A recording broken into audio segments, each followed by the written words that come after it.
Sigue el despliegue de lo acordado, la concreción de lo diseñado, la implementación de los acuerdos.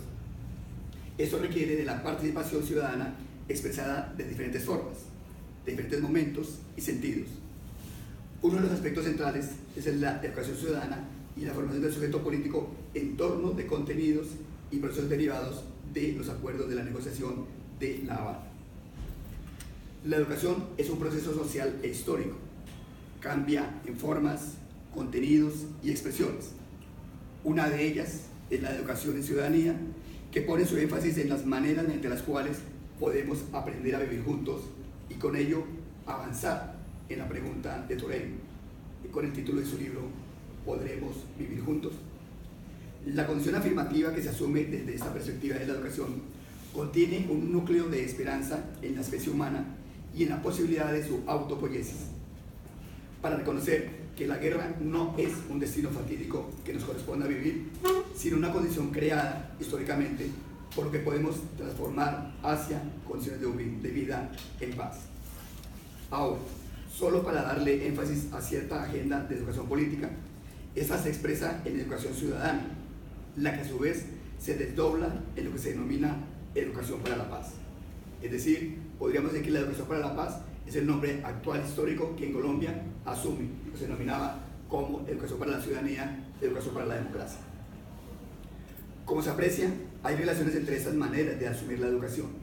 No son estancos separados y en muchos de los casos son tales las superposiciones que las diferencias se vuelven sutiles, tan sutiles y leves que tienden a desaparecer, aunque las denominamos con cierto dejo de ilusión, de tal forma que se mantiene. Para el caso colombiano se presenta una cuestión de coyuntura, que es el acuerdo de paz entre el gobierno y la guerrilla de las FARC, y dentro de ese contexto el gobierno nacional genera lo que se denomina la Cátedra para la Paz, que está normatizado a través de una ley, que es la ley 1732 del 1 de septiembre del 2014, mediante la cual se establece la Cátedra de la Paz en todo el país como condición obligatoria en primaria y secundaria y como condición optativa en el ámbito de la universidad. En esa opción de la universidad, la Universidad Tecnológica, dentro de su autonomía universitaria, decide implementar esa denominada Cátedra para la Paz, que se viene desarrollando desde el primer semestre del 2015. Se hace a través de una cátedra que es optativa, los estudiantes deciden inscribirse dentro de ella o no, tiene una estructura curricular particular, que nos desarrollaremos ahora, y lo que hemos querido es reflexionar alrededor de lo que ha sido la implementación de esa cátedra en términos de didácticas y contenidos políticos. No lo teníamos pensado de esa forma inicialmente, pero hemos visto en su desarrollo que se logran encontrar tres dimensiones que tendremos que ahondar: la pedagógica, la política y la didáctica. Aún desde esa perspectiva solamente de esbozo por el momento, logramos reconocer entonces que hay necesidad o hay posibilidad de conocer elementos que nos plantean autores contemporáneos, como por ejemplo la pensadora Martha Nussbaum, quien llama la atención respecto de la crisis actual de la educación en la emergencia de un pensamiento crítico y de una sociedad democrática. Por lo tanto, una educación para la paz debe ayudar a formar democracia y debe ayudar dentro del desarrollo del pensamiento crítico. Dice Nussbaum, nos interesa explicitar la coincidencia respecto de que, dada esta lógica del capital, si esa tendencia continúa,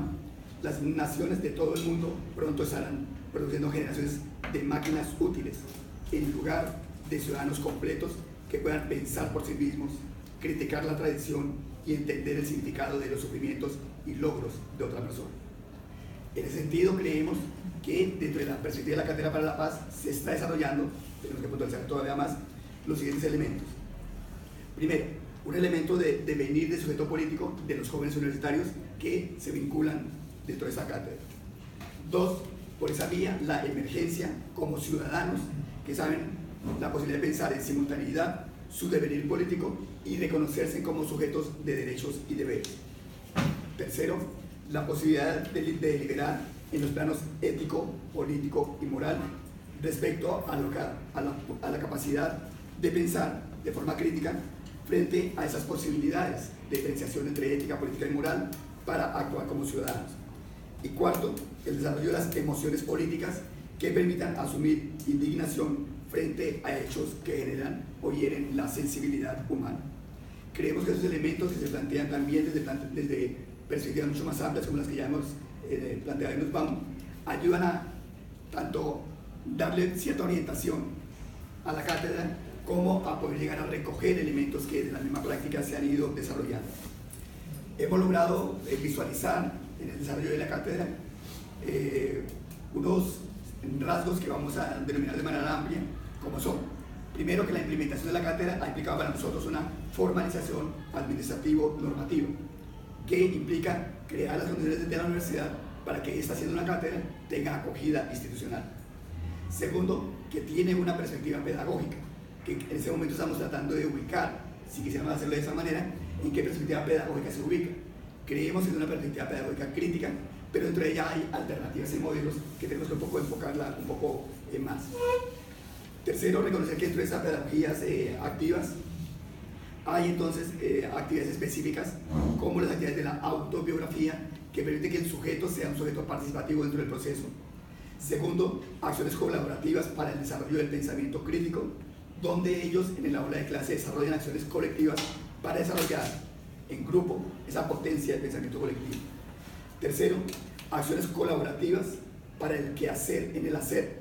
que implica que ellos realizan actividades de lo que uno podría llamar proyección desde el aula hacia la universidad para mostrar lo que se hace dentro de la misma aula de clase. Otro sería actividades de proyección social, en cuanto que se espera que los estudiantes puedan realizar trabajos dentro de sus aulas de clase, dentro de la misma universidad o dentro de las comunidades de forma específica. Por último, que se tenga una perspectiva política que nos permite reconocer que no se hace adoctrinamiento, sino formación ciudadana, donde por esa vía hay una formación política que se espera tenga como consecuencia la posibilidad de ir ayudando a crear eso que se denomina en términos general cultura de paz y cultura del cumplimiento con el tiempo.